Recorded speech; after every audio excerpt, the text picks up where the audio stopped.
There is a moment in Star Wars, Knights of the Old Republic, where everything stops.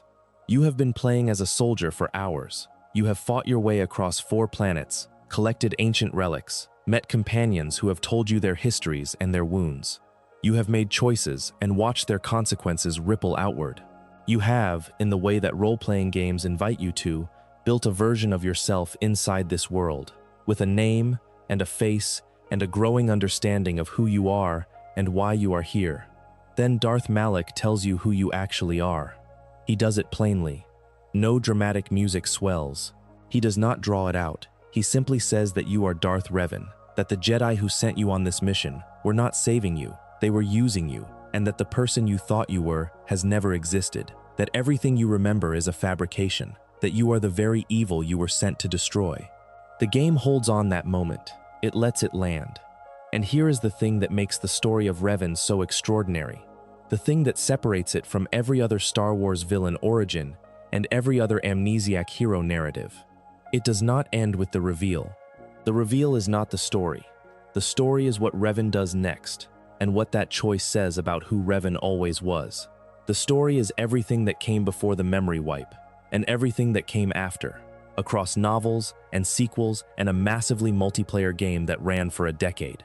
The story is about a person who asked the right questions at the worst possible time and paid for it across 300 years of consequences.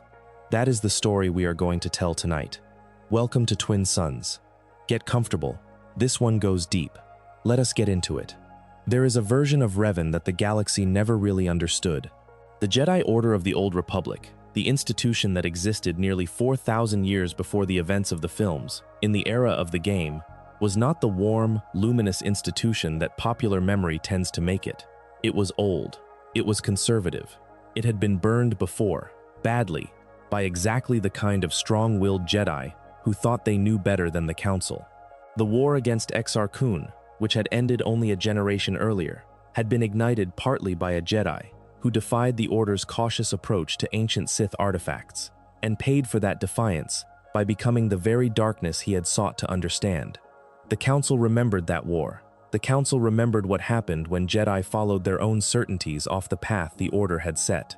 So when the Mandalorian Neo-Crusaders began their campaign of conquest across the outer rim of the Republic, when world after world fell to Mandalore the Ultimate and his armies, and the Senate appealed to the Jedi Order for military leadership, the Council said no. They said they sensed a darkness behind the conflict that they could not identify. They said the time was not right. They said to wait. The Republic suffered. Millions of people on worlds the Senate could not adequately defend were conquered or killed. The Mandalorians were not interested in negotiation. They were interested in combat, in the Mandalorian tradition of proving strength through war. And they had found in this campaign the largest possible stage for that proof. And in the Jedi Order, a young knight named Revan watched this happen and could not accept it. Revan's origins are obscured even by the standards of the Old Republic era, where the historical record is fragmentary and ancient. The legend's continuity places the birth somewhere around 3994 before the Battle of Yavin, which is the dating system Star Wars uses, somewhere in the Outer Rim territories. The specifics of Revan's homeworld and family are unknown. What is known is that Revan was identified as Force-sensitive early, brought into the Jedi Order as a child in the fashion common to that era, and trained with an exceptional rate of development that alarmed and impressed the Order in roughly equal measure. Revan's first teacher was Kreia, a Jedi historian, a scholar of ancient Force traditions, a woman who would later be exiled from the Order and who would eventually become one of the most significant characters in the sequel game, Knights of the Old Republic II, under a different name. What Kreia taught Revan was not the standard curriculum of the Jedi path. She taught Revan to question. She taught Revan to look at the Force from angles that the Order generally discouraged. She taught Revan that understanding your enemy is not the same as becoming your enemy, a distinction the Council would later decide Revan had failed to maintain. It is not possible to overstate how important that early formation was. The Revan who would eventually lead a fleet to war, who would kneel before a Sith Emperor and be turned to darkness, who would return from that darkness as a hero, and who would then descend into something more complicated and more troubling. All of it flows from a foundational philosophy of action over contemplation. Revan was not, at heart, a violent person. Revan was a person who believed that knowing the right thing required doing it, and that watching people suffer while you meditated on the correct path was a moral failure, not a spiritual discipline. That conviction was not unique to Revan. There was a community of younger Jedi who shared it, who argued it in council chambers and among themselves in the training rooms and corridors of the Order's various academies. Among them was a young man named Alec, born on the planet Quelii, in a village whose name, Squinquargesimus, the Republic's immigration records would eventually attach to him as a surname when he fled Mandalorian attacks on his homeworld. Alec had grown up watching the Mandalorians destroy things he loved. His path toward the Jedi Order was not the gentle discovery of a child identified in infancy and raised within the institution. It was the rougher, more motivated path of someone who had already seen what the galaxy could do. Alec and Revan became close. The historical accounts of this friendship describe it in terms that suggest something like the bond between equals who are not quite equal. Revan was the more naturally gifted, the more charismatic, the one whose thoughts others instinctively organized around. Alec was loyal, committed, and genuinely idealistic in a way that would eventually curdle under the weight of everything the dark side demands. In the years before the Mandalorian Wars consumed them both, they were simply two young Jedi who believed the Order was wrong and were willing to say so. The Council heard their arguments. The Council heard the arguments of the other dissenting Jedi. And the Council, consistently, declined to act. Think about what that dynamic actually produced in Revan. Not frustration exactly, not rebellion for its own sake. What it produced was a deepening certainty that if the institution would not do what needed doing, then the institution was, at that moment, the obstacle. Revan was not the kind of person who arrived at that conclusion and then let it fester privately. Revan was the kind of person who, having arrived at a conclusion, began immediately to act on it. The decision that Revan and a faction of like-minded Jedi made to defy the Council's explicit instructions and join the Republic's war effort against the Mandalorians was not a decision made lightly or in anger. It was made with the full knowledge of its consequences. The Council would not sanction this. The Council might expel them. The Council would certainly view it as a betrayal of the Order's discipline. Revan and the others went anyway. This is the first gap in the story of Revan, and it is worth naming clearly. The Jedi who went to war against the Mandalorians were not wrong about the urgency of the situation. The Republic was suffering. People were dying. The Mandalorians were not going to stop. The Council's caution, whatever its metaphysical justifications, was failing real people in real time.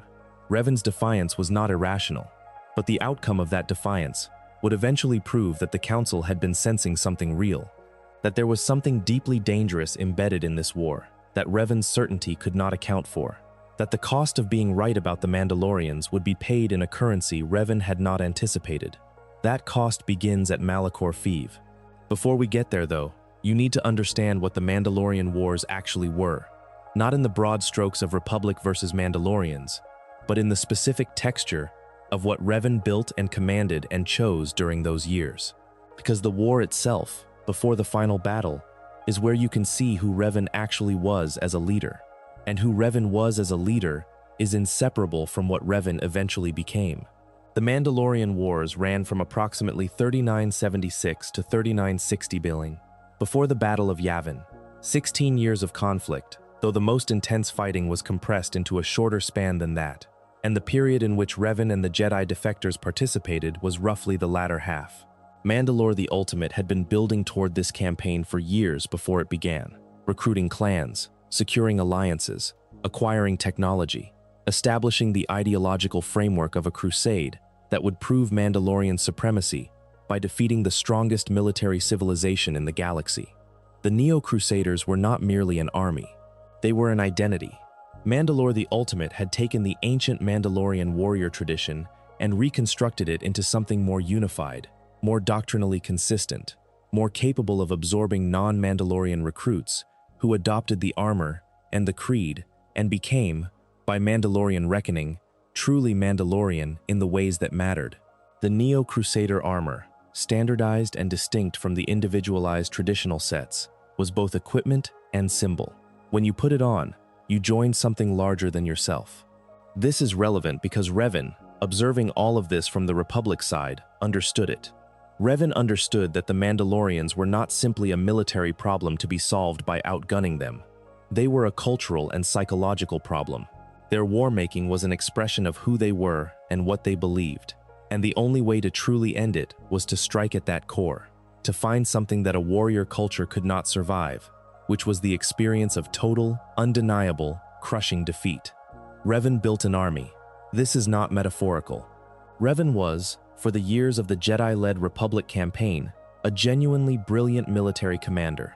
The historical accounts describe a commander who was capable of holding multiple theaters of operation in mind simultaneously, who saw the strategic landscape with a clarity that allowed for decisions that looked reckless at the time and proved correct in retrospect, who was also ruthless in a way that the Republic's officers sometimes found uncomfortable. Revan did not make decisions based on what was aesthetically satisfying or what minimized risk to the Republic's own forces. Revan made decisions based on what would end the war as quickly as possible, with the minimum total suffering over time, even when those decisions required significant suffering in the near term. This is the moral arithmetic that Revan ran constantly, and it is the arithmetic that eventually led to Malachor V. And it is the arithmetic that deserves to be examined carefully, because it is not simply the arithmetic of a person sliding toward darkness. It is the arithmetic of a person who has decided that the suffering of some people now can be morally justified by the prevention of greater suffering to more people later. That is a coherent moral framework. It is also in the hands of a person with absolute conviction in their own judgment, one of the most dangerous possible ways to think. The Mandalorian Wars produced in Revan a collection of habits that would be difficult to break. The habit of total commitment. The habit of accepting casualties as variables in an equation, rather than as individual tragedies. The habit of moving toward a goal with complete focus, regardless of the institutional objections of the people nominally in charge. These are not, individually, evil habits. In the context of a genuine existential conflict, they are arguably virtues. But habits, once formed, do not stay bounded to the original context. They travel with you. They traveled with Revan all the way to the Outer Rim and to the planet where the war ended. Malachor V is described in the sources as a dark planet even before the battle. There is something about its gravitational fields, something about its position in the galaxy's physical structure, that made it inhospitable and strange. The Mandalorians had a word for it, a taboo, a cultural prohibition that meant Mandalorian warriors simply did not go there. Malachor V was off-limits in a way that had less to do with physical danger and more to do with what the place meant spiritually, or whatever the Mandalorian equivalent of spiritually would be. Revan knew this. Revan chose this place deliberately.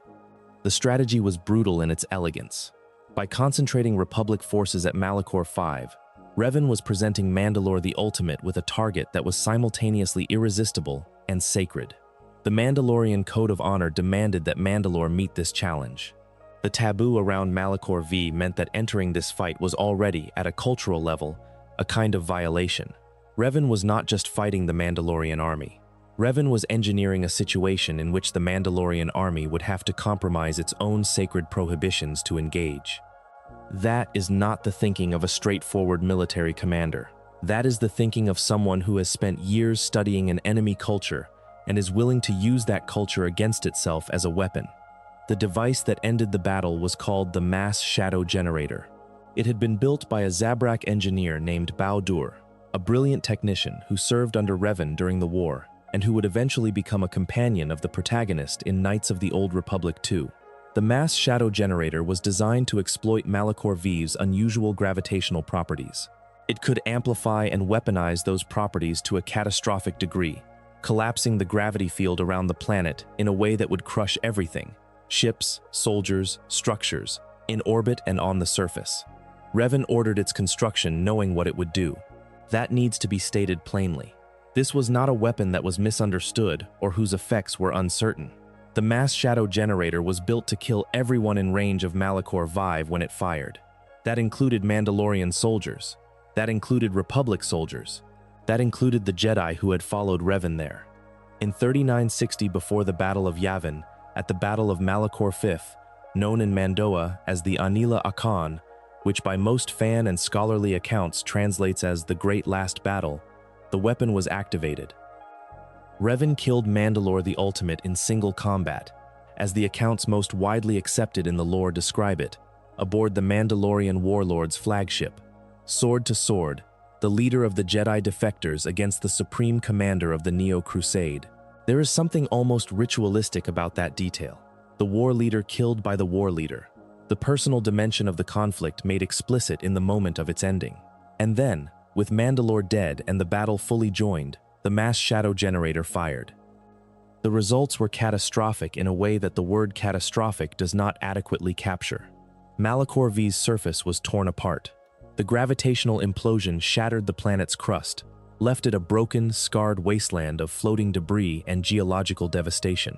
The ships in orbit, Republic and Mandalorian alike, were destroyed. The soldiers on the surface were crushed. The Jedi who had defied the Council and followed Revan to war, many of them died at Malachor V, not at Mandalorian hands, at Revan's. And here is where the spiritual dimension of the event matters, because this is a universe in which the Force is real and the deaths of Force-sensitive beings carry a weight that ordinary deaths do not carry in quite the same way. The concentrated death of thousands of Jedi and Mandalorian warriors and Republic soldiers in a single moment of violent implosion created what the lore calls a wound in the Force, a rupture, a scarring of the metaphysical fabric of reality itself. Malachor V became, after the battle, a place where the Force felt wrong, where the dark side leaked through the wound like radiation through a crack in a reactor wall. That wound would matter later. It would draw people back to Malachor V for decades. It would be central to the plot of Knights of the Old Republic 2. The wound that Revan created at Malachor V to end the Mandalorian Wars became one of the most significant locations in the galaxy's history for a generation. The battle was over. The war was over. Mandalore the Ultimate was dead, and without the mask that signified leadership, Revan had taken it and hidden it, so no new Mandalore could be named. The Mandalorian armies, leaderless and demoralized, scattered. Some surrendered to the Republic. Many went into exile. The threat that had consumed 16 years of galactic conflict had been eliminated in a single afternoon, and Revan stood in the wreckage of it and made a choice that almost no one on the Republic side knew about. The survivors at Malachor V, the Jedi who had been far enough from the blast, the Republic soldiers on distant ships, the scattered remnants of the Mandalorian forces, believed that the war was over and that the victory, however brutal, was complete. What they did not know was what Revan had found during the course of the war. What no one in the Republic or the Jedi Order knew was the intelligence that Revan had gathered about why the Mandalorian Wars had happened at all. Because Revan, with that insistent analytical mind, had been asking that question throughout the war. Who benefits from this? The Mandalorians fight for glory, for proof of strength, for the cultural ritual of conquest. But who put them up to it? Who arranged for this particular campaign to start at this particular time? Who pointed Mandalore the Ultimate at the Republic? The answers Revan had found pointed toward the unknown regions, the unmapped, largely unexplored territory beyond the edges of the known galaxy, and toward a Sith presence that had not been destroyed in previous conflicts, that had been hiding, that had been waiting. The Jedi Council had sensed a darkness behind the Mandalorian Wars that they could not name. They had been right. They had simply failed to follow the thread. Revan followed the thread. This was not a decision shared with the Republic Command. This was not a mission the Jedi Order sanctioned. Revan and the former friend who had become, during the years of war, something more like a lieutenant, the man now calling himself Malak, having dropped the surname Squinquargesimus for the shorter, sharper name that would become iconic, took what remained of their fleet and headed into the unknown regions. They were going to find whoever had started the Mandalorian Wars and destroy them before they could do it again. This is the second gap in the story of Revan, and it is even more important than the first, because when Revan and Malak left for the unknown regions, they were still, in their own minds, on the right side, still acting in service of the Republic they had fought for, still following the logic that had defined Revan's entire life, the right thing, identified and pursued with total commitment. Regardless of institutional permission, they were going to protect everyone. What they found instead was the thing that would consume them both. The planet is called Dromund Kaas. It exists in the unknown regions, cloaked in perpetual storm, its sky dark with the kind of thick, permanent cloud cover that suggests a world that has been doing something wrong for a very long time. It is a world that feels wrong to anyone who can feel the Force, because the dark side has saturated it so thoroughly over the centuries that the planet itself has become a kind of wound, not as dramatic as Malachor V, but older, deeper, the way a scar that has had time to settle into the body feels different from a fresh wound. This is where the Sith Empire had rebuilt itself. The history that Revan and Malak uncovered in the unknown regions is one of the most significant pieces of Star Wars Legends lore, and one that the canon has largely not incorporated, which means it exists in a separate continuity that is officially designated as non-canon, but which remains, for many Star Wars fans, the most interesting version of the galaxy's deep history. The short version, after the Sith Empire was defeated in the Great Hyperspace War roughly 1,000 years before the events of Knights of the Old Republic, a faction of surviving Sith, led by the Emperor who would come to be known as Vitiate, fled into the unknown regions and rebuilt. For a millennium, they had been gathering strength in secret while the Republic forgot about them. Vitiate is not an ordinary Sith Lord. He is not ordinary in any sense that applies to any other character in the Star Wars Legends continuity, including the most powerful Sith of the film era. His origin story, which is gradually revealed across the Revan novel and the Star Wars, the Old Republic MMO, begins with a child born on the planet Medrias in the ancient Sith Empire, a child named Tenebrae, who was identified as Force-sensitive before birth, who began using the dark side before he was fully aware of what the dark side was, who killed his adoptive father at an early age, and proceeded over the following years to drain the life force from every living thing on his home planet. Every living thing. He killed every being on that planet, animal, human, Sith, in a single ritual of absorption.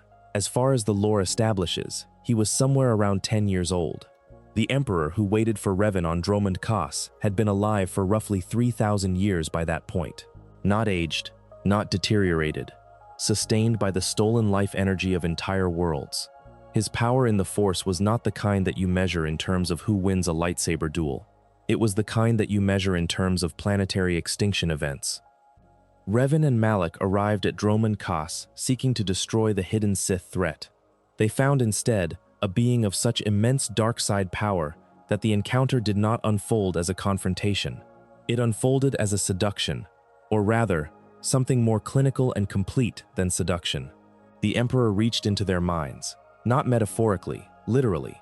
He touched the Force signatures of both Jedi, and through that touch, he found the pressure points of their psychology, the places where conviction became susceptibility, where idealism had been worn down by years of war into something more flexible. Revan had spent the Mandalorian Wars learning to use means that the ends justified. The Emperor simply showed Revan a set of ends large enough to justify anything. Malak had followed Revan across the galaxy, because following Revan was what he did. He was loyal in the deep, structurally load-bearing way that a person can be loyal when they have not quite figured out how to be their own first principle. The Emperor found that load-bearing wall and leaned on it. Both of them fell. This is not a simple story.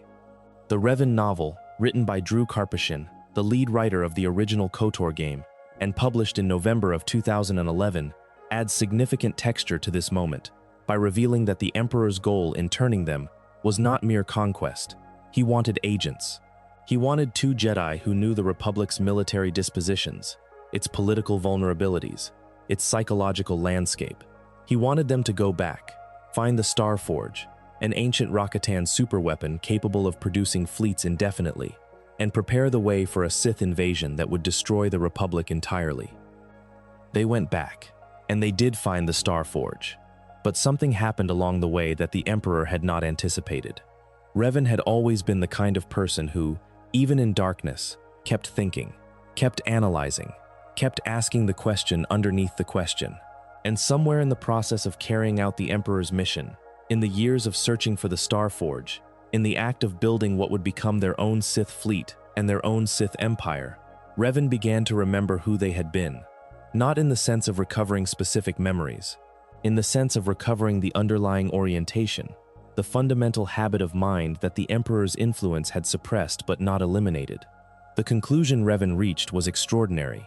The invasion the Emperor planned would destroy the Republic, and a destroyed Republic could not serve as a buffer against the Emperor's ultimate power. The best thing, the only thing, that could protect the galaxy from Vitiate was a republic strong enough to resist him. Not conquered, not absorbed, intact and fighting. So Revan, already turned to the dark side, already commanding a Sith fleet, already building an empire of their own, made another choice in the dark without telling anyone about it.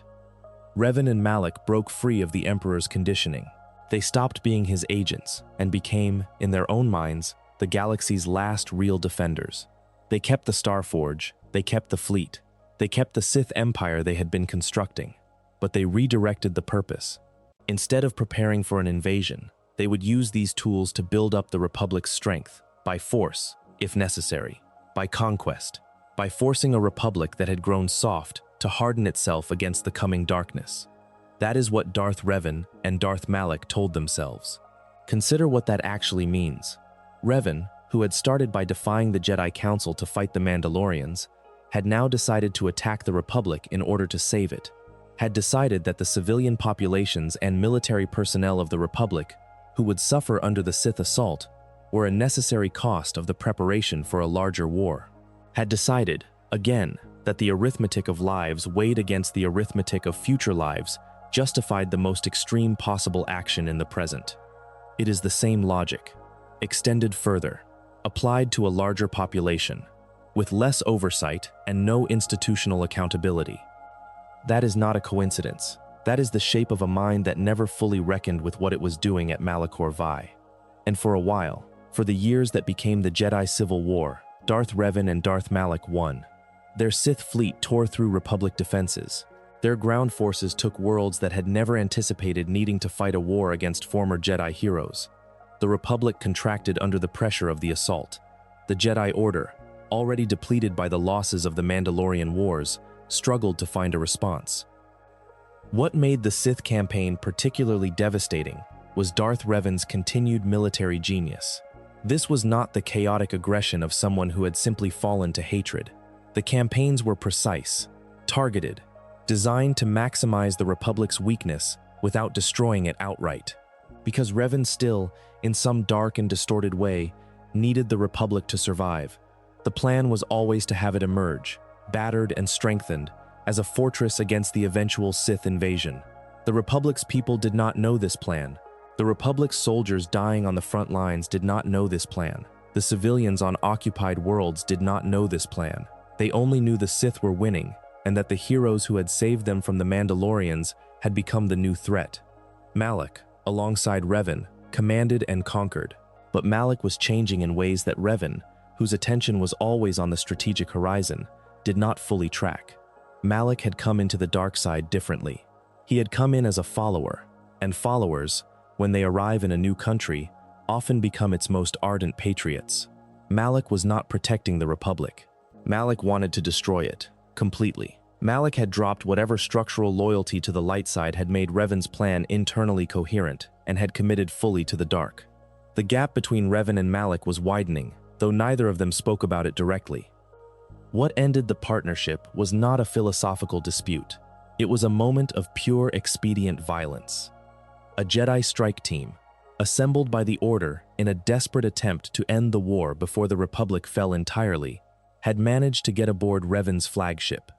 At their head was a young Jedi named Bastila Shan, gifted with a rare force ability called Battle Meditation, the power to strengthen the morale and coordination of allied forces across a battlefield, while simultaneously disrupting and demoralizing the enemy. Battle Meditation was a significant military asset, and Bastila had been using it in the Republic's defense throughout the war.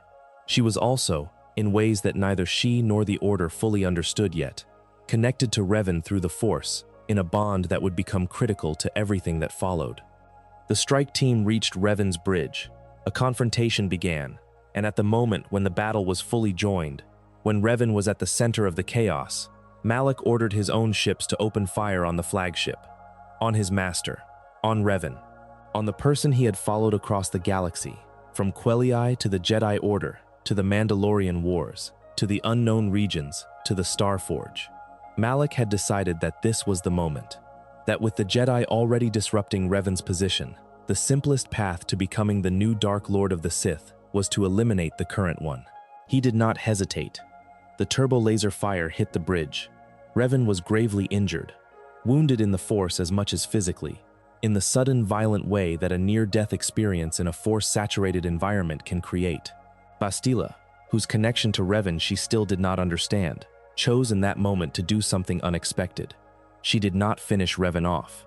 She used the Force to stabilize the injured Sith Lord. She pulled Revan back from the edge. She kept them alive. And then she brought Revan to the Jedi Council.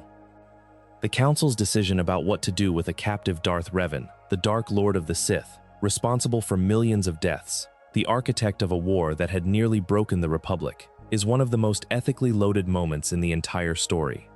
They wiped the memory. Not partially, not selectively. They took the mind of Darth Revan and removed everything that Revan had been, replaced it with a false identity, a constructed history, and then sent this blank slate back into the galaxy with a new purpose, to follow Bastila Shan, and, through the Force bond that connected them, to unknowingly help the Republic locate the Starforge. The Council did not ask Revan for consent. The Council did not debate the ethics in front of Revan. They simply decided that the strategic utility of using this person outweighed whatever Darth Revan might have had to say about being the person being used. The Jedi Council, the institution that had consistently positioned itself as the moral authority of the Republic, did to Darth Revan exactly what the Sith had done to countless people. They erased an identity and replaced it with a more useful one.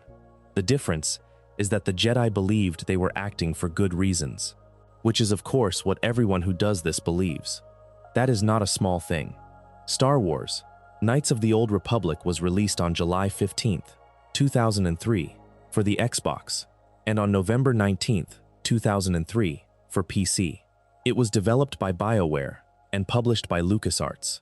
It won Game of the Year from more publications than you have probably heard of: IGN, GameSpot, Computer Gaming World, PC Gamer, the Game Developers' Choice Awards, the BAFTA Games Awards. It was, by virtually any measure, the most celebrated game of its year and one of the most celebrated role-playing games ever made. The reason people cite most often when explaining this is the story, specifically the twist. But the twist, as an isolated piece of narrative engineering, is not what made Knights of the Old Republic extraordinary. What made it extraordinary was how the game constructed the 30 or 40 hours that preceded the twist, how it built an experience so immersive, so carefully assembled, that the revelation of what you had actually been doing this whole time hit with genuine force. You wake up on a ship called the Endar Spire. The ship is under attack. There is an alarm. There is fire.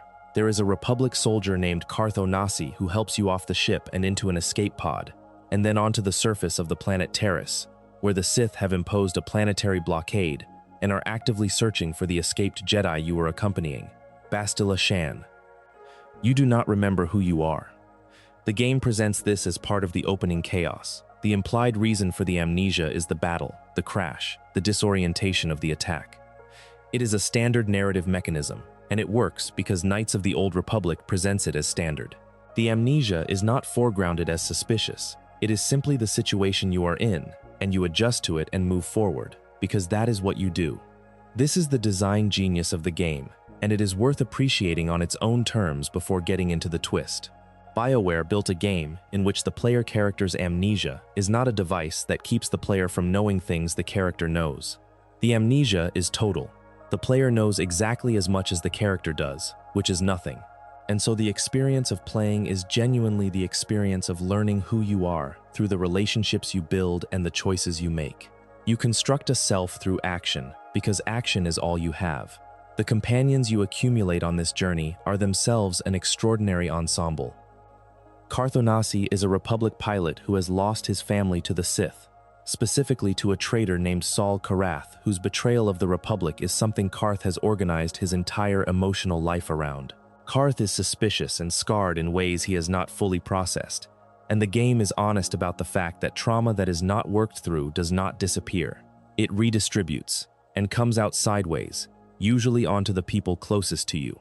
There is Mission Vow, a teenage Twi'lek street kid from Taris who has grown up in the underworld with her Wookiee companion Zalbar and who has the particular bright, defensive energy of someone who has learned to make herself seem more confident than she actually is, because the alternative is showing people how scared she is.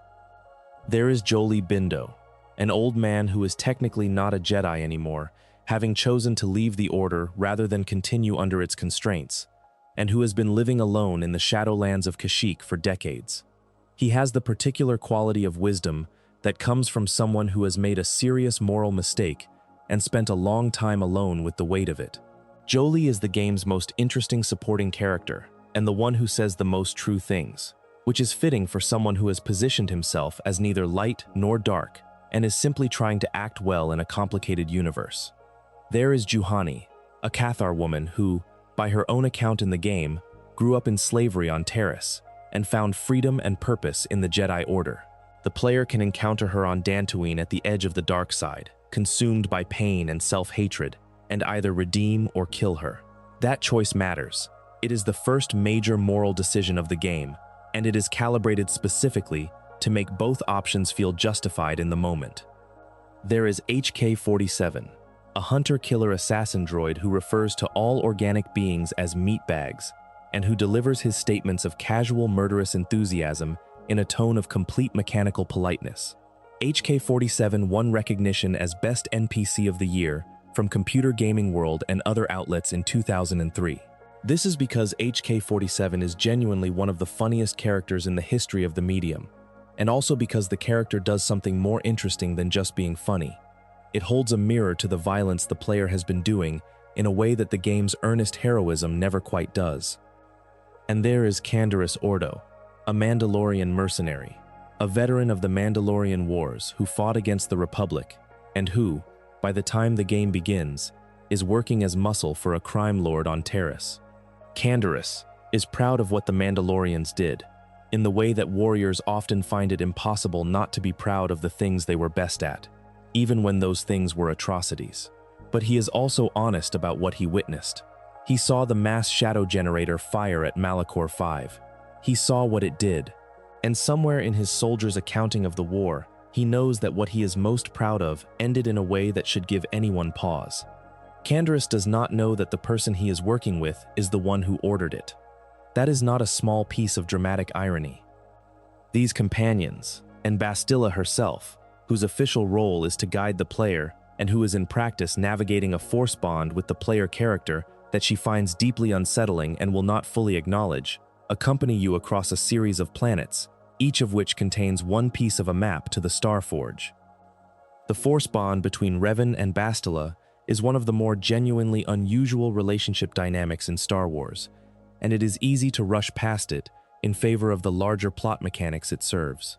The bond formed during the battle on Revan's flagship, when Bastila chose to stabilize Revan's injuries rather than deliver the killing blow, and it is the kind of force connection that does not resolve easily.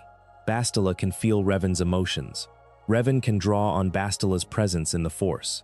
They are linked in a way that neither of them consented to, and that neither of them fully understands, and the game's handling of what that does to two people is careful enough that it repays attention. Bastila, when we meet her, is not comfortable with this bond. She is not comfortable with the player character in general. There is a guardedness, a formality, that her dialogue conveys without explaining, because she cannot explain it without revealing that she knows who the player character is. She is traveling with the person she rescued from Darth Revan's flagship. She knows that person is Darth Revan. She cannot say so, because the Jedi Council has told her to guide the player character without revealing the truth. And she is doing this while being emotionally connected to the player character through a force bond she did not ask for, feeling the player character's emotional states, their resolve, their fear, their gradual development of conviction, in real time. Consider what that actually means for her character. She is maintaining a lie, under council orders, to a person she is bonded to and whose genuine emotional responses she can feel directly. There is a version of Bastila that is simply following orders dutifully, and there is a version that is in genuine internal conflict about it, and the game lets both of those readings coexist without resolving the ambiguity into either pure obedience or pure guilt. When Malak captures Bastila and turns her to the dark side, the bond becomes a weapon. Bastila, now fallen, can use the connection to reach the player character, to tempt, to destabilize, to offer the dark side in a voice that carries the weight of genuine intimacy. The game is doing something quite specific here. The most dangerous seduction toward the dark side does not come from a stranger. It comes from the person you are most connected to, the person whose emotional states you can feel, the person whose falling made you feel their fall in your own chest. This is why the light side path through the Starforge, the path in which the player character talks Bastila back from the dark side rather than fighting her, is not merely a mechanical choice, but a narrative statement. It is Revan, who was once talked back from nothing, who was simply rebuilt from scratch, and had to find the light through choices made without memory, extending that same grace to someone else. The loop closes.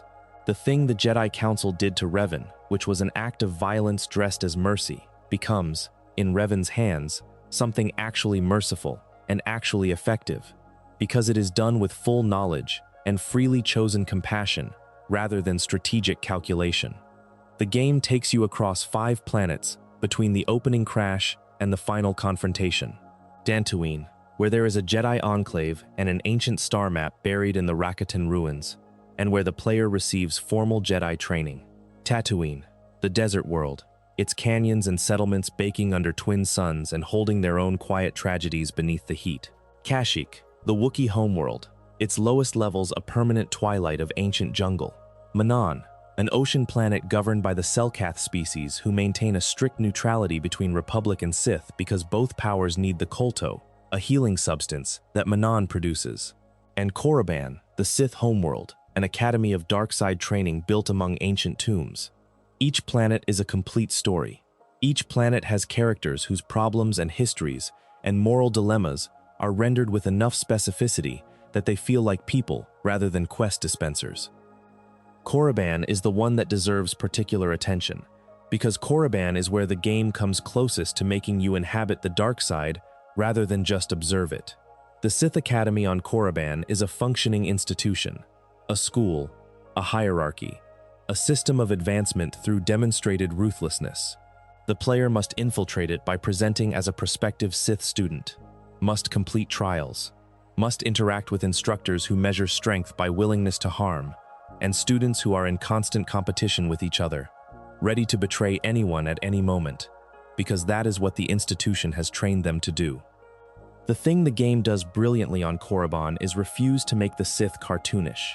The instructors are not stupid. The students are not simply evil. They are people who have been placed in an environment that selects for specific behaviors, and who have adapted to that environment with the full capacity of their intelligence. The Sith Academy is a machine that takes Force-sensitive people and systematically strips from them the capacity for loyalty, compassion, or trust. It is very good at what it does. The students who survive it are genuinely dangerous, and the game lets you see why. Lets you see the worldview from the inside, in enough detail that it is almost convincing. And then it reminds you, through specific characters and specific moments, of what that worldview costs, of the people it chews up, of the students who were not ruthless enough and who simply disappeared. The Sith Academy is effective at producing Sith Lords. It is catastrophic at producing people. The player character on Korriban is in a very specific position, infiltrating a Sith institution while knowing, on some level they cannot access, that they built one of these. That the Sith Empire the player is working to bring down was constructed by the person they turn out to be. Every moment in the Academy has this shadow underneath it that the player cannot yet name. The familiarity of the systems, the ease with which the player character can navigate the politics of a Sith hierarchy. There is a reason it all feels slightly known. The game is doing this partly because it is a good game that respects its players, and partly, though the player cannot know this yet, because it is building a world dense enough to sustain a revelation. The revelation requires weight. It requires that the player feel, when they learn the truth, that the truth fits, that it was somehow present all along in the texture of the world. BioWare understood that a twist that comes out of nowhere is just a surprise. A twist that recontextualizes everything you have already done is an experience. There is a scene aboard a Sith warship called the Leviathan that contains what Game Informer magazine in 2007 ranked as the second best plot twist in video game history. The Leviathan belongs to a man named Saul Karath, the admiral who betrayed the Republic. The man Carthonasi has been hunting emotionally for the entire game. You reach Saul Karath through a sequence that requires a different companion to break you out of imprisonment, and that sequence itself, the choice of who rescues you, the conversations that follow, is another piece of the game's larger architecture. Every scene is doing multiple things at once. That is what a great piece of narrative design does. You confront Saul Karath. There is a battle, and in the middle of that battle, or just before the end of it, Saul says something to Karth that is designed to wound him, a revelation about Karth's son, Dustil, who Saul implies has become a Sith. That moment between Karth and Saul is complete in itself. It is its own story. And then Saul dies, and Darth Malak arrives. Malak has been the face of evil throughout this game. He is imposing in a very specific way. The metal jaw replacement, the consequence of Revan cutting it off in a show of dominance during the Sith campaign, means that his voice comes out as a mechanical rasp, filtered and metallic. He is tall. He wears the dark side on him the way that power, when it has had long enough to settle in, rewrites a person's physical presence. He looks at the player character, and he smiles, and then he tells you who you are. He tells you that you are Darth Revan, that the Jedi erased your mind and gave you a false identity, that the mission you have been on is not a heroic quest, it is a manipulation, carried out by the people who were supposed to be on your side, that the Force bond you share with Bastila is not a coincidence, that all of it, every companion you made, every choice you made, every planet you visited, was orchestrated, that you have been a tool.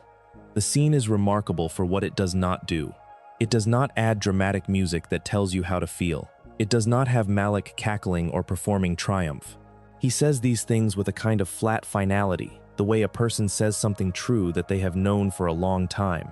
And then he captures Bastila and leaves, and you are standing in the wreckage of what you thought you knew. What does that actually mean, in the specific context of a role-playing game? In most narrative media, a twist of this nature would reframe the protagonist's past. But in a role-playing game where the player has been making choices, has been constructing an identity, has been deciding what kind of person this character is, the reframe goes further. It is not just the character's past that is called into question. It is the player's past. Every decision the player made, they made as a person who believed they were a blank slate hero. Every instance of connection with a companion, every moment of genuine engagement with the world, all of it happened under a false premise. The question the game then immediately poses is the most important one. Does this change anything? Does knowing that you are Darth Revan change who you are? Does the identity that the Jedi Council constructed, the one you have been living in for the whole game, count as real? Are you the person you were before the memory wipe, the person whose choices led to millions of deaths? Or are you the person you have been for the last 40 hours, the person who chose, again and again, to be something better? The game lets you answer that question with the full weight of its alignment system behind it. A dark side player can embrace the revelation, can decide that Darth Revan is who they really are, and that the amnesia was just an interruption. A light side player can say, and this is the more interesting answer, the one that the canon treats as correct, that the person who was Darth Revan is gone, that the choices made under the new identity are the real choices, that identity is not what was done to you, identity is what you do next. The light side answer is not naive. It does not pretend that Darth Revan did not exist or did not cause harm. It simply insists that the weight of the past does not determine the shape of the future. That a person can be more than the worst version of themselves, even if, especially if, that worst version was also the most powerful version. That is a position worth caring about. That is why the story of Revan is worth this much time and attention. The game continues after the Leviathan. It has to, but the Leviathan changes the texture of everything that follows. The conversations with companions, the preparation for the final confrontation, all of it happens now, with the knowledge that the person in the center of it all is not who they thought they were, and is choosing, in real time, to be someone else instead. Bastila, captured by Malak, is being turned. This is the other piece of the final act, and it is both the most conventional and the most emotionally resonant. Bastila has been the closest thing to a moral anchor in the game, the character who represents, however imperfectly, the Jedi ideal of discipline and dedication. And she falls. Malak finds the same pressure points in her that the dark side found in Revan. The fear underneath the confidence, the anger beneath the discipline, the way that sustained proximity to the dark side eventually finds the cracks in any armor. When you reach the Starforge, Bastila is there. Not as your ally, as your enemy, turned to the dark side, using her battle meditation against the Republic fleet that is trying to destroy the superweapon. And the game offers a choice: fight her, or try to reach the person that is still in there. The right choice is obvious, but the obvious choice is hard, and the game makes it feel hard. The Star Forge is an ancient Rakatan construct, the Rakata being a force-wielding species that predated the Republic by tens of thousands of years and built an empire of their own, now collapsed and forgotten. The Star Forge draws on the dark side of the Force and on raw stellar energy to produce ships, weapons, and soldiers at a rate that no conventional military installation can match. It is the engine of Darth Revan's war. It is why the Sith fleet has been able to sustain the Jedi Civil War despite the Republic's industrial capacity. Without the Star Forge, the war is already effectively over. The Republic fleet, outside, is fighting to destroy it. Inside, everything depends on what happens between the player character and the two people waiting there. Bastila, when you find her, is not entirely gone. She is fighting herself even while she fights you. That internal conflict, the part of her that remembers what she valued, the part that is being overpowered by what Malak has done to her, is visible in the fight, in the conversations that the game allows during the confrontation. The player character can, at this point, argue for Bastila's redemption using exactly the logic the game has been building. That who you were does not have to be who you are. That the choices you make now, in this moment, matter more than the choices you made when you were not fully yourself. If it works, and in the light side path it does, Bastila turns her battle meditation back to the Republic fleet. The tide of the space battle shifts immediately. The Sith ships, which had been winning under her influence, begin to lose coherence. The Republic presses its advantage. And then Darth Malak. The fight with Malak is the conclusion of everything the game has been building, and it is structured in a way that is specifically designed to embody the themes of the story, rather than just provide a challenging boss encounter. Malak has captured Jedi and imprisoned them in the Star Forge itself, using their life energy to power the station and to fuel his own strength in battle. When his health depletes to certain thresholds, he drains one of these prisoners, restoring himself. He is sustained, literally, by the force pain of innocence. To defeat Malak, the player must free those prisoners, not as a side task, not as an optional puzzle, but as the only way to end the fight. The Jedi imprisoned in the Star Forge must be released and allowed to become one with the Force before Malak can no longer exploit them. This is not an accident of game design. The final boss fight of Knights of the Old Republic is structured so that winning requires, specifically, releasing suffering rather than simply outfighting the enemy. When the prisoners are freed, Malak can no longer sustain himself that way. And he is genuinely powerful. The duel is difficult, a direct test of everything the player has developed across the game. But Malak, deprived of his external source of power, can be defeated.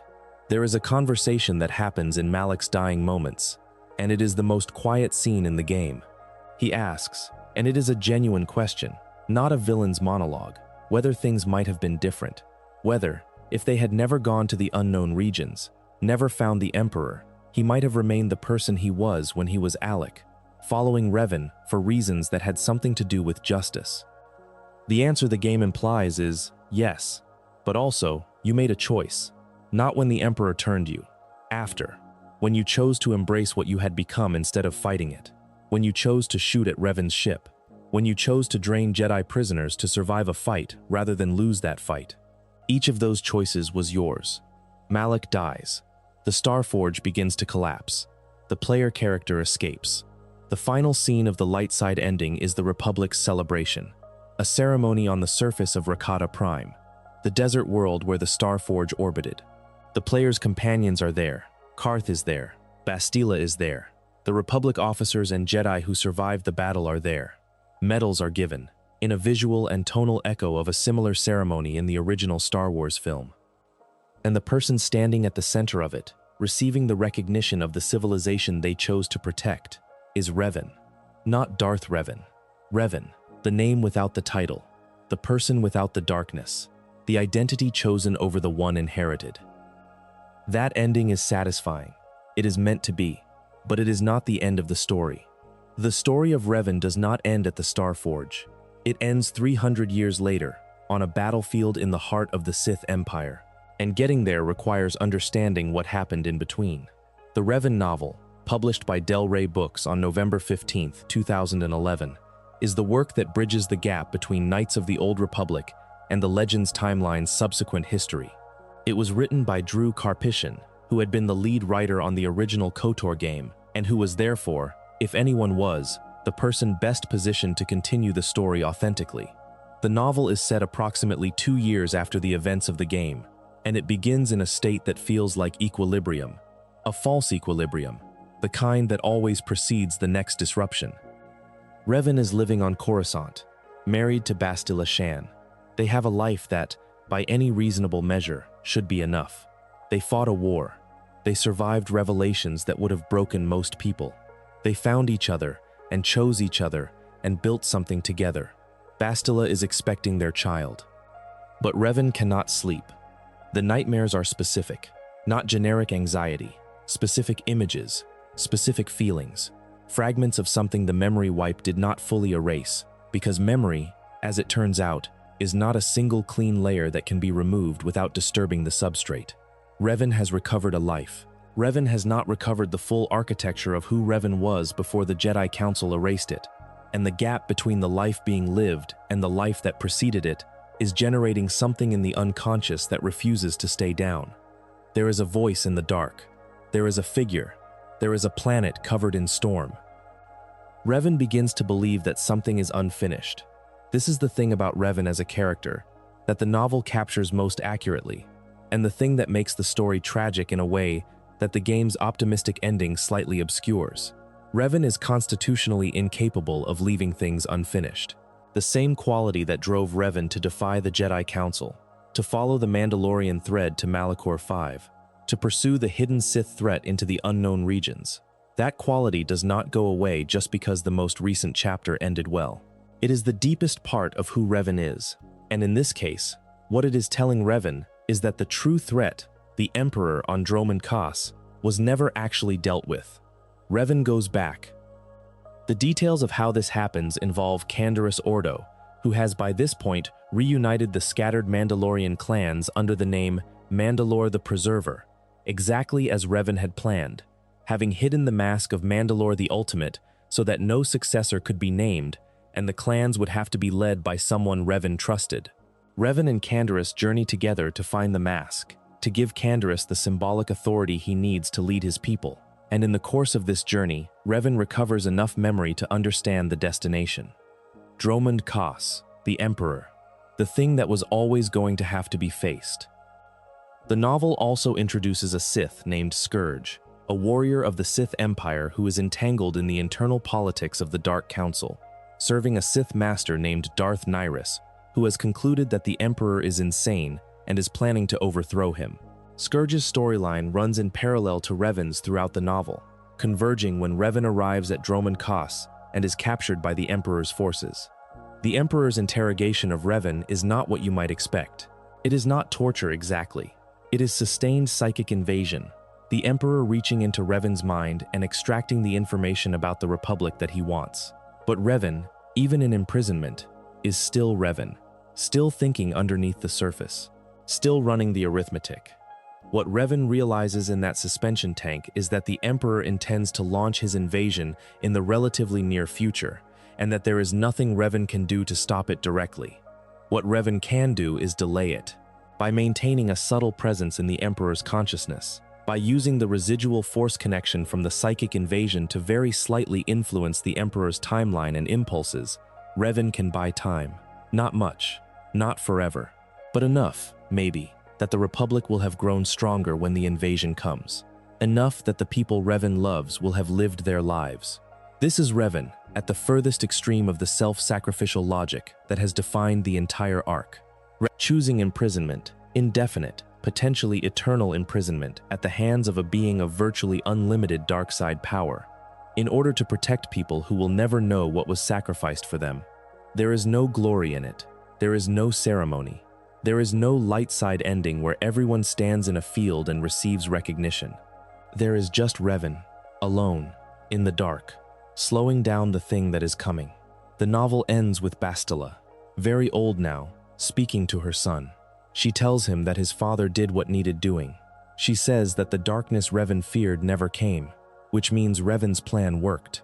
She says she knows Revan is still out there somewhere. Then she goes to sleep.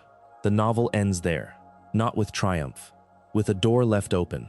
It is a genuinely beautiful piece of storytelling, and the thing that makes it beautiful rather than simply sad is that it is entirely consistent with who Revan has always been.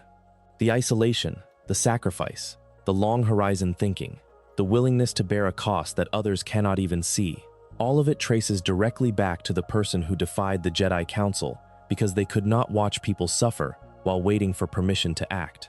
Revan in the dark, slowing down the Emperor, is the same person who stood on the bridge of a ship at Malachor V and made a calculation about how many people would have to die today to save more people later. The arithmetic has not changed. Only the scale has changed, and the direction. At Malachor V, other people paid the cost. In the Emperor's suspension tank, Revan is paying it alone. The novel's release in 2011 also introduced the Revan character to the storyline of Star Wars, The Old Republic, the massively multiplayer online game that BioWare was developing during this period, which would launch on December 20th, 2011, just over a month after the novel's publication. The novel was, in part, a bridge document. It explained the state Revan was in so that the MMO could pick up the thread. The MMO would continue that thread across multiple storylines, flashpoints, and eventually an entire expansion. And what it did with Revan is both the most ambitious and the most contested part of the character's history. Before following Revan into the MMO, there is a game that cannot be skipped, because to skip it would be to miss the most interesting piece of literary criticism that the Star Wars universe has ever produced about itself. Star Wars: Knights of the Old Republic 2, The Sith Lords, was released on December 6, 2004 for the Xbox, and on February 8, 2005 for PC. It was developed not by BioWare, which had moved on to other projects, but by Obsidian Entertainment, a studio founded by several of the key people from Black Isle Studios, which had made Planescape, Torment, and Fallout 2. Obsidian's reputation was, and remains, complex stories, morally ambiguous characters, systems that reward players who read carefully. They were an interesting choice to continue a story that BioWare had built with a very particular kind of heroic optimism.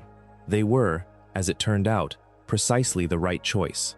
The Sith Lords is set 5 years after the events of the first game. The Jedi Order has been almost entirely destroyed, not by Darth Malak's campaign, which ended at the Starforge, but by something that happened after.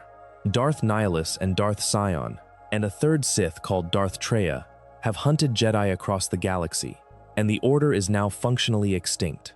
Almost no Jedi are left. The protagonist is not Revan. The protagonist is known as the Jedi Exile, a woman who served under Revan during the Mandalorian Wars, who was present at Malachor V, who severed her own connection to the Force in response to the trauma of that battle's end, and who was subsequently exiled from the Jedi Order for following Revan to war in the first place.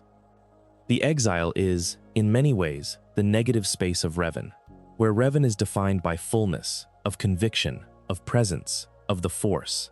The exile is defined by absence.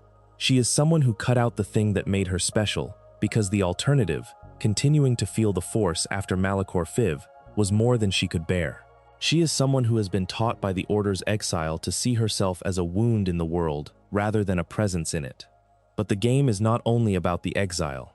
The game is, in significant and deliberate ways, about Revan, the woman who becomes the exile's mentor, who presents herself as an old woman named Kreia, damaged and quiet and relentlessly analytical, is the character who shapes the entire experience of the Sith Lords. She is, as the game eventually reveals, the Sith Lord Darth Kreia, and she was, before that, a Jedi who was exiled for her philosophical positions, and before that, in effect, the game establishes through layered dialogue and background lore, she was one of Revan's earliest teachers, the teacher of Revan, the woman who taught Revan to question.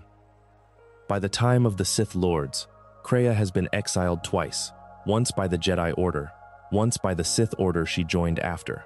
She has outlived her philosophy's welcome in every institution that exists, and she has developed, through all of this, a relationship to the Force that is unique in the canon. She hates it. Not in the way a dark sider hates it as something to dominate. In the way a person hates a controlling system that has shaped every person around them without those people's awareness or consent. Kreia's argument is that the Force, the cosmic energy that Star Wars has always presented as fundamentally good, or at least fundamentally present, is actually a kind of determinism, that it shapes events toward its own ends, that it uses individuals as instruments, and that the freedom that sentient beings think they have is substantially illusory because the Force is always pushing things toward outcomes it finds acceptable.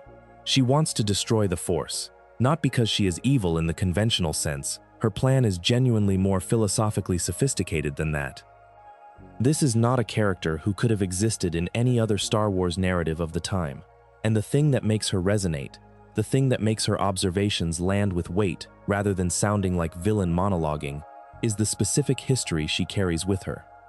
Kreia has watched Revan, her student, her greatest student, perhaps the most extraordinary person she ever taught, be used by the Force as an instrument.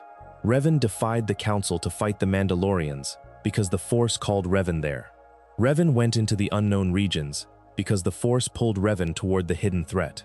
Revan fell to the dark side and rose from it and became the hero the Republic needed, all as part of a pattern that Kreia can see from the outside and that looks, from that angle, less like Revan's choices and more like the Force's plan playing out through a person who thought they were acting freely. She is not wrong. That is the most disturbing thing. The critique Kreia levels at the Force, through the player and through the exile, is not refuted by the game. It is complicated, qualified, and ultimately defeated, in the sense that the exile's story ends without Kreia's apocalyptic plan being fulfilled. But the argument is never actually answered. The game does not provide a counter-argument that proves Kreia wrong. It simply chooses a different path. The Sith Lords is full of moments where Revan is present without being present. The legacy of the Mandalorian Wars hangs over every location. The war's veterans carry its weight in their bodies and their psychologies. The exile's relationship to Malachor V, the wound she feels in the Force because she was there when the mass shadow generator fired, mirrors the wound the galaxy carries from everything Revan set in motion. Revan is the gravity that bends every orbit in this story. By the game's end, Kreia delivers her final piece of information to the exile before dying. She reveals that Revan has gone to the unknown regions again, that the Emperor Revan discovered in the first game is still out there, that the threat was never neutralized, and that the exile, if she chooses, should follow. The exile does follow.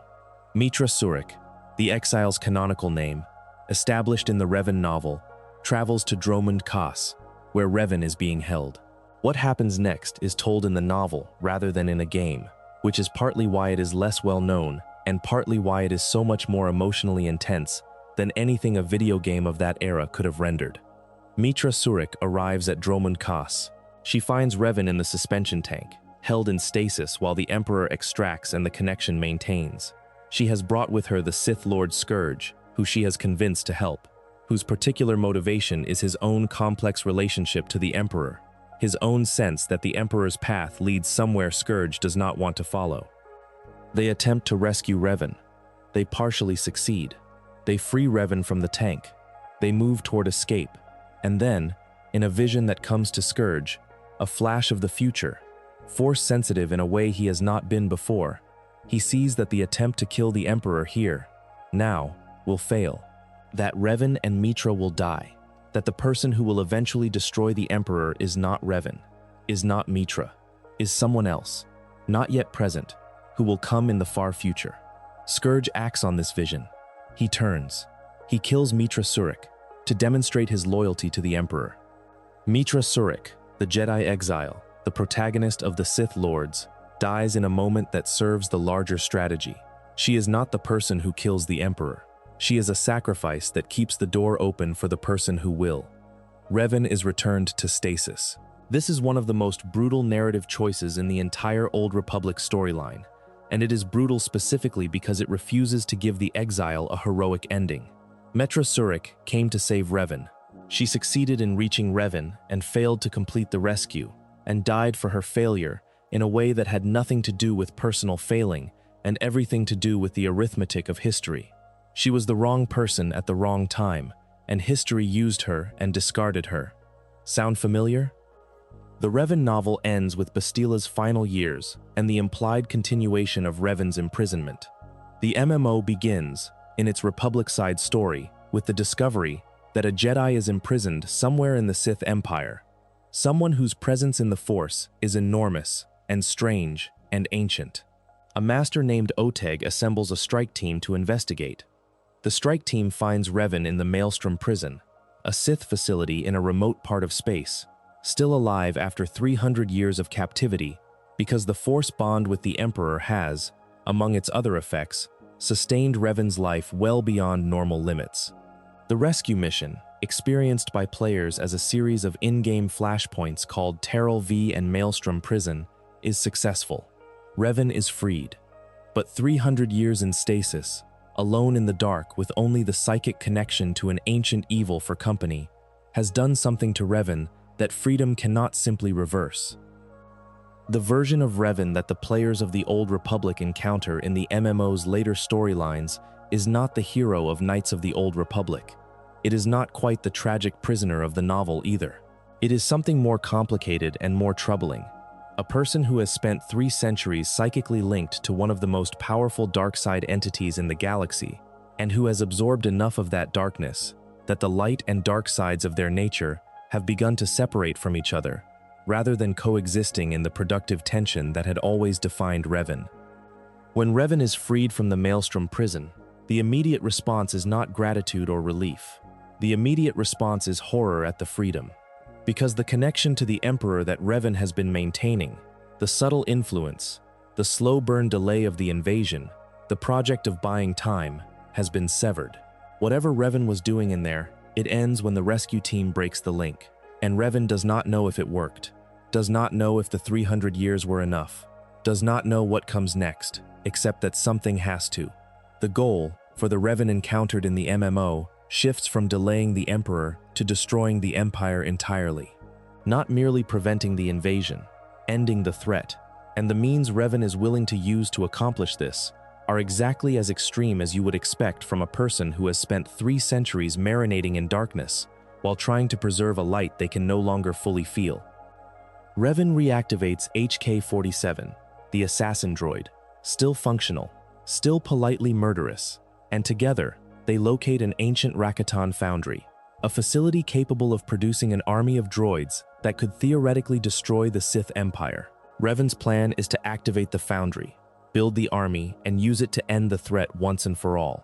Imperial players in the Old Republic experience this as the flashpoint called the Foundry, in which they assault the facility, fight HK-47, defeat him, and then confront Revan directly. The fight with Revan in the Foundry is not a redemption arc. Revan, in this state, is a boss, a raid boss, in the language of MMO design, an enemy to be defeated. This is the most controversial narrative choice in the entire Old Republic storyline, and it deserves to be engaged with rather than simply accepted or rejected. The designers of the Old Republic made a choice that the storytellers of Knights of the Old Republic never had to make, because the MMO's mechanical requirements were different. In an MMO, the players need to be able to fight meaningful enemies. The game needed to give Imperial players, players who are nominally on the side of the Sith Empire, a meaningful villain to confront. And Revan, operating outside both Republic and Imperial politics, pursuing a plan that would harm the Empire, fit that slot. The problem is what it does to the character. Revan in the Foundry is operating on a logic that the MMO calls half-mad, a compromise between light and dark that has curdled into something neither. Revan's plan to destroy the Sith Empire by building a droid army and killing everyone would indeed end the threat, but it would also kill millions of people who are not combatants. Civilians, Sith citizens who did not choose to be born into the Empire. Children, the same arithmetic that Revan has been running since the Mandalorian Wars, extended to its most brutal logical conclusion. When the strike team defeats Revan in the Foundry, Revan's essence splits. This is the mechanism the MMO uses to continue the story. The physical form is defeated, but the spiritual core separates into a light fragment and a dark fragment. The light fragment dissipates into the Force.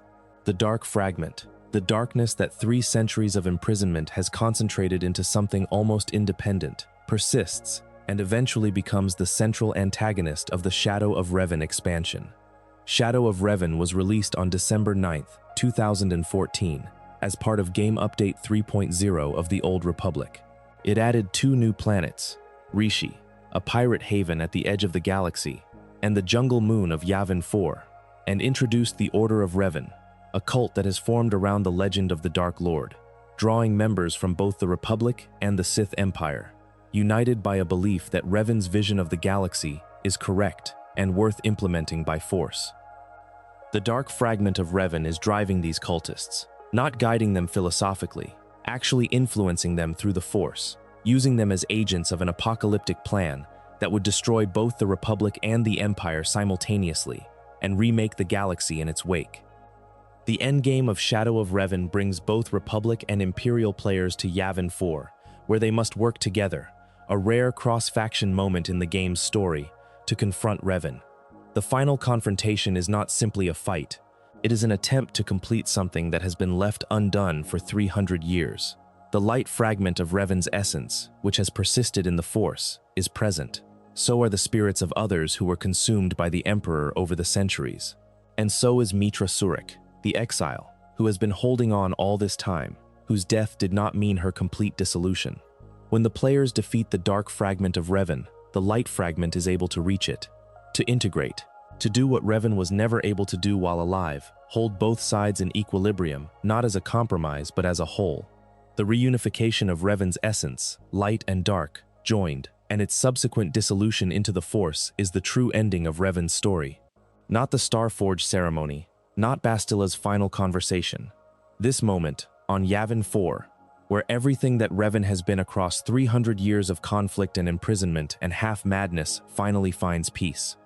The game does not comment on this with a speech. The moment is rendered through the visual and audio language of the game, light gathering, voices of the fallen joining together, and then quiet. Revan is gone. Finally, completely, at rest. It is the ending Revan deserved. Not triumphant, not tragic, just finished. The work is done. There is something that needs to be said about HK-47 that usually gets passed over in discussions of the KOTOR story. Because HK-47 is so funny and so quotable and so immediately beloved that it is easy to treat the character as pure comedy, as the game's pressure valve, the place where the darkness of the narrative bleeds off as absurdist humor. That reading is not wrong. HK-47 is genuinely funny. The combination of sincere mechanical politeness and casual homicidal enthusiasm, the way HK-47 refers to all organic beings as meatbags, the way each request from the player character is met with enthusiastic permission to engage in maximum violence, lands in a specific comedic register that the game earns by surrounding it with earnest heroism. The contrast is what makes the character work. In a world of Jedi idealism and Republic noble sacrifice, the assassin droid who genuinely loves killing is a useful corrective. But HK-47 is also the most honest character in the game about who Revan actually was. The assassin droid was built by Revan during the Sith campaign. Not found, not recruited, built. Designed and constructed for the purpose of eliminating targets with precision efficiency. HK-47 is Revan's instrument of political assassination, carried in the player character's party across the entire game, as a droid whose original master is the very person the player character turns out to be. Every time HK-47 cheerfully describes the most lethal solution to any given problem, the game is showing you something about the person who built this droid and what that person thought was useful. Revan did not build HK-47 out of a passing interest in interesting technology. Revan built HK-47 because Revan, at the height of the Sith campaign, regularly needed things killed with minimal complication. The droid is an artifact of that era, a relic of Darth Revan's methods, walking alongside the player character who has no memory of being the person who built it. The game is telling you something about Revan that none of Revan's speeches ever do. The droid is the evidence. The droid is the record of what Revan did when Revan was not pretending to be something better. And the game is generous enough, or smart enough, to also let HK-47 be genuinely fond of the player character, not in the way a loyal companion is fond of a hero, but in the specific way a well-designed instrument is aligned with its maker. There is a version of this relationship that is quite touching, if you are willing to sit with the unsettling premise underneath it. HK-47 likes the player character because the player character built HK-47 to appreciate exactly the things the player character is still capable of, even under the amnesia: strategic thinking, decisive action, a willingness to do what needs doing without excessive sentiment. Revan made a companion that reflects the best and worst parts of what Revan valued, and then forgot about it, and then re-encountered it, and the droid recognized what the person could not remember. There it is, the architecture of the story in miniature. The companions as a group do something similar, though less explicitly. Each of the people who travel with the player character in Knights of the Old Republic is a figure whose particular wound or strength or need corresponds to something in the story of who Revan was and who Revan is trying to become. Carthonasi, who cannot trust, traveling with a person who has betrayed everyone's trust in the most comprehensive way imaginable, and who does not know it. The irony of that pairing is not accidental. The game is asking whether trust rebuilt on false premises, trust given to a person who is not who you think they are, counts as real trust. Does the betrayal of the past relationship invalidate the genuine connection of the present one? Carth's arc toward trusting the player character is the game's way of working through that question without stating it directly. Juhani, who fell to the dark side and was redeemed, paralleling the story of Revan so precisely that it is clearly intentional, a smaller, more intimate version of the same shape. Juhani did not fall because she was weak. She fell because she was hurt, and the dark side offered immediate relief from that pain in the form of anger directed outward. She was pulled back, not by being forced to be good, but by being seen clearly, by someone taking the time to understand what had driven her there and refusing to condemn her for it.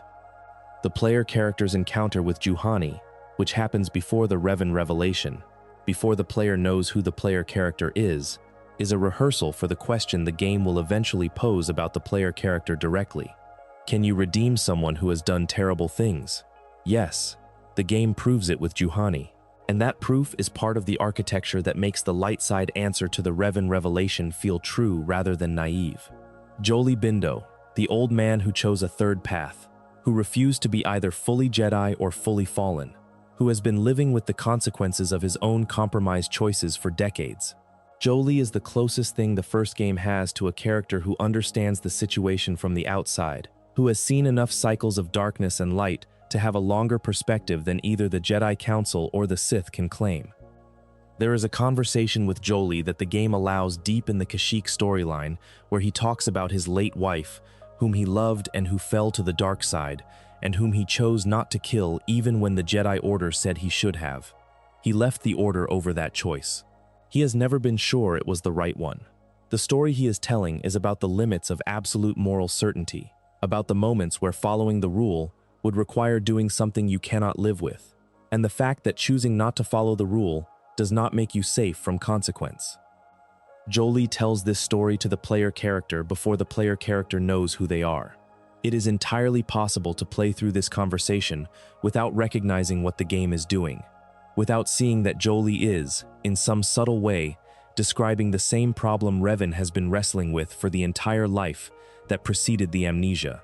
The good person making choices they cannot entirely justify, and having to live with what those choices cost. These are not coincidences. BioWare constructed this ensemble with enormous care.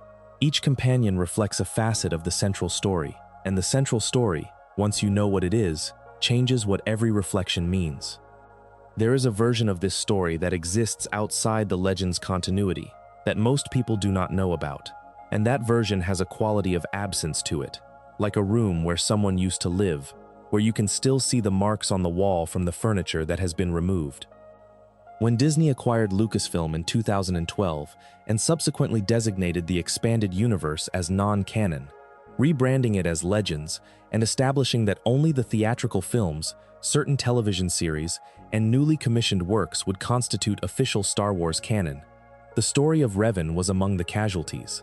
Darth Revan as a fully realized character, with the history described in this essay, exists only in the Legends continuity. In the current official canon, Revan is a reference rather than a character. The reference is not nothing. The Sith Eternal Army in The Rise of Skywalker, the 2019 film that concluded the sequel trilogy, includes a unit called the Revan Legion, the Sith Eternal's third legion, named after the legendary Dark Lord.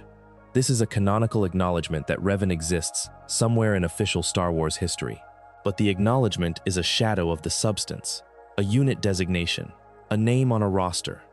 There have been, for years, discussions about a Knights of the Old Republic film or television project that would bring Revan into the canon properly. A remake of the original KOTOR game was announced in September of 2021 by Aspire Media, which generated significant enthusiasm from fans before being placed on hold as the project changed developers. As of the most recent available information, the remake's status remains unclear, which is a frustrating situation for a game that deserved the treatment and a character that deserved the exposure. The question of whether Revan will eventually be incorporated into the Disney-era canon is unanswerable at this distance. What is answerable is the question of whether the Legends version of the story is worth engaging with on its own terms, regardless of canonical status. And the answer to that question is not complicated. The story of Revan is one of the most complete character arcs in the Star Wars universe. Not the most complete in terms of simplicity. The arc of Luke Skywalker from farm boy to Jedi Master to self-sacrificial legend has a clean geometry that Revan's sprawling, morally tangled history can never quite match.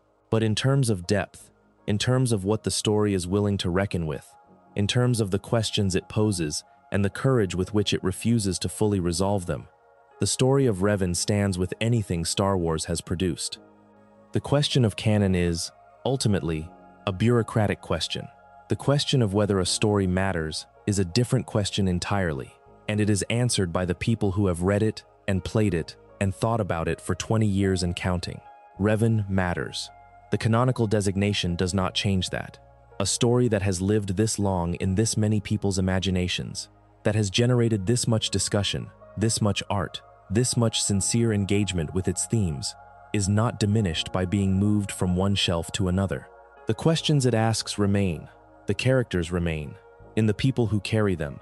The argument about identity and choice and the relationship between who you were and who you are, that argument does not need a Disney label to keep being true.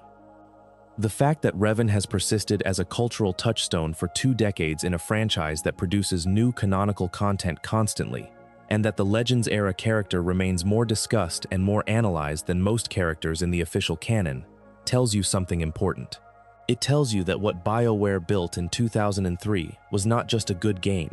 It was a genuinely resonant piece of storytelling that found the part of the audience that was hungry for Star Wars to be taken seriously, to ask hard questions, to earn its darkness and its light rather than simply asserting them. It gave that audience something that was worth caring about, and that audience has not let it go. To understand why Revan's story lands the way it does, you need to understand what Darth Malak's story is doing alongside it, because Malak is not simply a villain. Malak is the answer to a question the story does not ask directly. What would have happened to Revan without the memory wipe? Malak went through the same experiences Revan did: the Jedi Order, the Mandalorian Wars, Malachor V, the Unknown Regions, the Sith Emperor. He was turned to the dark side at the same moment, under the same conditions.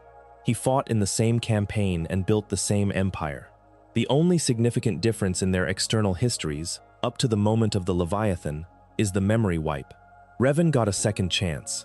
Malak did not.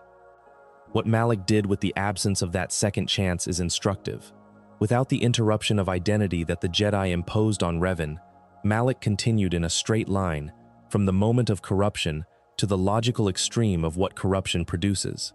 He did not develop the ambivalence that the dark side had not fully resolved in Revan, the part of Revan that was still, underneath the darkness, trying to protect something. Malak had no such residual loyalty. He had only the conviction that strength was the only meaningful value, that power was the only meaningful goal, and that the Republic he had once fought to protect was simply the largest available target. The Jaw is part of this story, in a way that the game handles with characteristic restraint. It does not explain it directly. It simply shows you what Revan did. During the Sith campaign, Malak apparently said something, or did something, that Revan found insufficiently respectful of the chain of command, and Revan, in response, cut off his jaw with a lightsaber. Sit with that for a moment. Not as an action in a game, not as a piece of character design, as the actual behavior it represents. Revan, the strategist, the person whose entire value system is organized around protecting people and preventing suffering, responded to a moment of disrespect from their closest ally, the person who had followed them from the Jedi Order to the Outer Rim to the unknown regions, by maiming them, by taking off part of their face. That is not discipline, that is cruelty. That is the dark side having worked its way into the spaces between the strategy and the idealism, expressing itself in a moment of interpersonal violence that has nothing to do with protecting anything. Malak wore the metal replacement for the rest of his life. Every word he spoke came out filtered through that device, processed, inhuman. Every conversation he had was a reminder that the person he trusted most had done that to him. And his response, shooting at Revan's ship, taking the position of Dark Lord, pursuing the full destruction of the Republic rather than Revan's compromised plan of brutal strengthening, can be understood as the downstream consequence of that moment. A man whose trust was destroyed, physically, permanently, by the person who was supposed to be protecting him. Malak did not know that Revan's plan was to protect the Republic from the Emperor. He only knew what Revan had done to him, and what Revan had been willing to do in the course of the campaign. He extrapolated.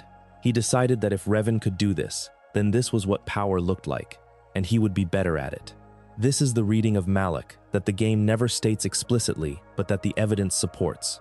Malak is not simply evil. Malak is someone who took the lesson of Darth Revan, the lesson of total commitment, of arithmetic over sentiment, of doing what needs doing regardless of cost, and applied it to its logical conclusion, without the moderating influence that Revan's complicated, layered self-understanding provided. Malak became the version of Revan that Revan almost was, and then stepped back from.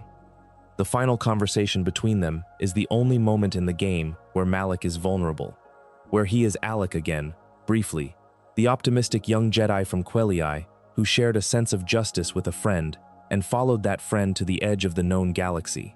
He asks what might have been. He is asking, underneath the question, whether any of it had to happen. Whether the version of himself that existed before Dromund Kaas was real, or just a preliminary sketch for the monster he became. The answer the game offers is quiet and, for once, non-analytical. It happened the way it happened. What matters is that it ends here. The compassion is in not turning away from him. The compassion is in answering the question at all, rather than watching him die in silence. That is the only mercy the story of Revan can offer Malak. The acknowledgement that he was, at some point, someone else. That it does not undo anything, but it is true. The Mandalorian Wars produced two people who became Sith Lords. One of them got a second chance and used it. One of them did not, and could not, and died without knowing whether the things he had fought for, even the twisted, darkened version of those things, had meant anything. That asymmetry is the tragedy at the center of the story, not Revan's fall.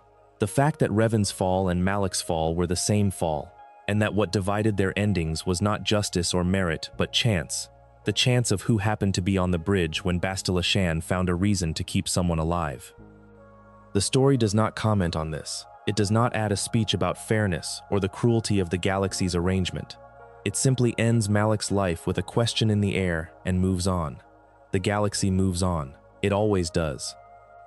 There is a visual language to Revan that deserves its own acknowledgement, because the reason the character became iconic in the Star Wars fanbase before most of the Legends lore became widely known is not the story, it is the image.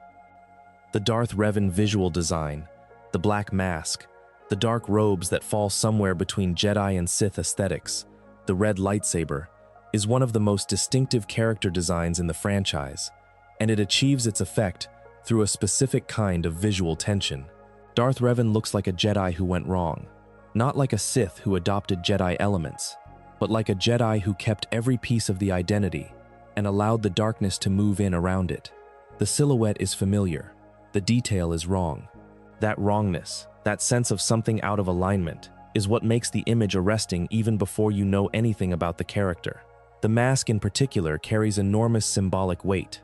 Revan adopted the mask after leading the Jedi into the Mandalorian Wars. There are accounts that suggest Revan took it from a defeated Mandalorian warrior and began wearing it as both protection and statement. a piece of enemy iconography repurposed as a symbol of something harder and more purposeful than the clean, unarmored Jedi aesthetic. The mask hides the face. The mask makes Revan into a symbol rather than a person. And the mask, in the context of the game's eventual revelation, becomes deeply ironic. The character who was stripped of their face, their identity, their self, who was turned into an instrument with a false name and a false history, wore a mask for the entire height of their power. The person under the mask was always the question. The answer, when it comes, is not the monster you expected. That visual tension, the familiar silhouette, the details gone wrong, the mask over the face, is why Revan persisted in fan consciousness for years before the full story became widely known.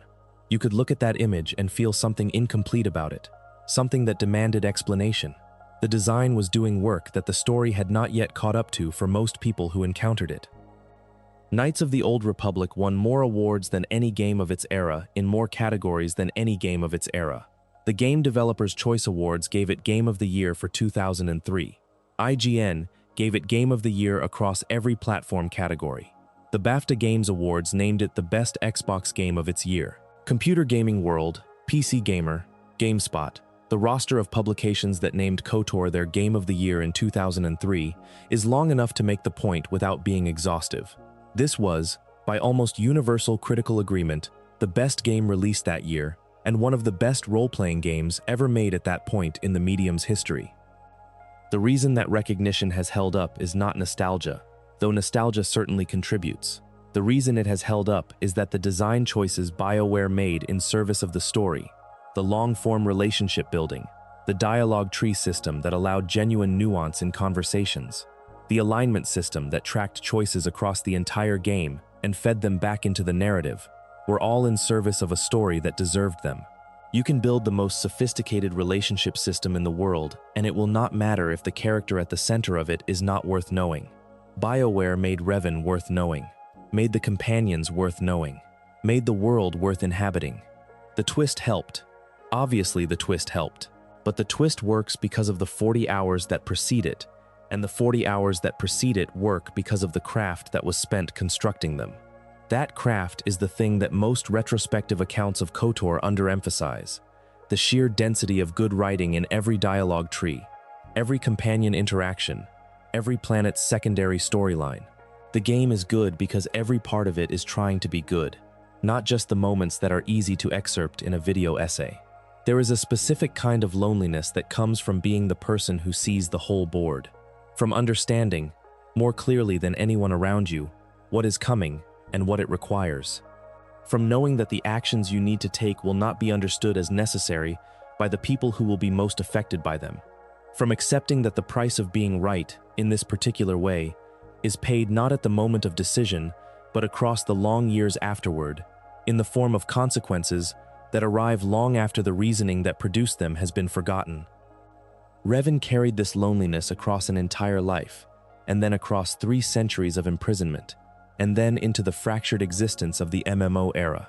It is the loneliness of the strategist who operates at a scale that makes personal connection almost impossible, because the things the strategist is protecting are too large to be held in any individual relationship. But the story of Revan is not a tragedy of isolation. That is what it looks like from the outside, and it is partially what it is on the inside.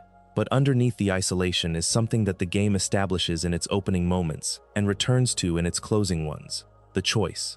Always the choice. Revan, at every significant juncture, chooses, sometimes badly, sometimes in ways that cause enormous harm, but always from a place of genuine engagement with the question of what is right, as opposed to what is convenient, or what is safe, or what the institution has decided. The Jedi Council said, "Wait," Revan said, "No." The arithmetic of the Mandalorian Wars said, "Malachor V requires the mass shadow generator." Revan ran the numbers and agreed. The Sith Emperor said, "Serve me." Revan served for long enough to find the gap and then chose differently. Malak said, "Surrender to what you are." Revan chose to be something else. The Jedi Council said, "We will make you into something useful." Revan, deprived of the ability to choose, remained the kind of person who, when the choice came back, chose toward the light. That is not a small arc. That is a complete human story, wrapped in the language of ancient Jedi and Sith, played out across star systems and centuries, and 2 video games, and a novel, and an MMO. The reason the story of Revan resonates as deeply as it does, the reason that 20 years after Knights of the Old Republic's release, people are still writing about it, arguing about it, making tribute videos and lore deep dives and video essays, is not the twist. The twist is the door. What you find on the other side of the door is a story about the relationship between identity and choice, about whether who you were determines who you are, about the cost of certainty and the grace of admitting you might have been wrong. These are not Star Wars questions. These are human questions dressed in Star Wars clothes. And the fact that they found their most complete expression in a 2003 role-playing game developed by a studio in Edmonton, Canada, that the deepest character study in the Star Wars canon was produced as an Xbox game with dice roll combat and turn-based lightsaber battles, is either an argument for the medium or an argument for how urgently these questions wanted to be asked. Maybe both. There is a line in Darth Malak's death scene that the game does not emphasize, that could easily be lost in the noise of the final confrontation and the relief of survival. Malak asks, in his dying moments, what might have been. The player character Revan says, essentially, that it does not matter now, that what matters is what comes next. That is Revan's thesis, stated plainly, by the character who has earned the right to state it. Not what you were. Not what was done to you or by you or because of you. What you choose to do with what remains. Revan chose that, over and over, across 300 years of consequences. Across an empire built and destroyed and rebuilt and destroyed again. Across the deaths of companions and the loss of memory and the horror of imprisonment and the dissolution of self into something that was neither light nor dark, but some worn-down compromise between them. And at the end, on Yavin 4, surrounded by the spirits of everyone the Emperor had consumed, Revan chose one more time to let go. To stop running the arithmetic. To stop being the person who holds the whole board in their head and sacrifices pieces for long-game advantage. To simply become one with the Force and trust that it was enough. Whether it was enough is not a question the story answers. The stories that matter almost never do. But the person who asked it, who kept asking it, who refused to stop asking even when every answer led to more cost, that person is worth 300 years of attention. That person is worth this night. This is the complete story of Revan, a Jedi who could not accept inaction, a warrior who paid the price for total commitment, a Sith Lord who never fully lost the thing that made them want to be better, a prisoner who chose the long suffering over the immediate escape, a spirit who finally found peace after 3 centuries of being the person who had to hold the weight alone. There are characters in this universe with cleaner arcs, characters whose heroism is less complicated, whose falls are more absolute, whose returns are more triumphant. But there are not many characters whose story contains this much of what it actually feels like to be a person trying to do the right thing in a universe that is very large and very complicated and does not offer receipts. If you enjoyed the video, make sure to subscribe, and I'll see you in the next one.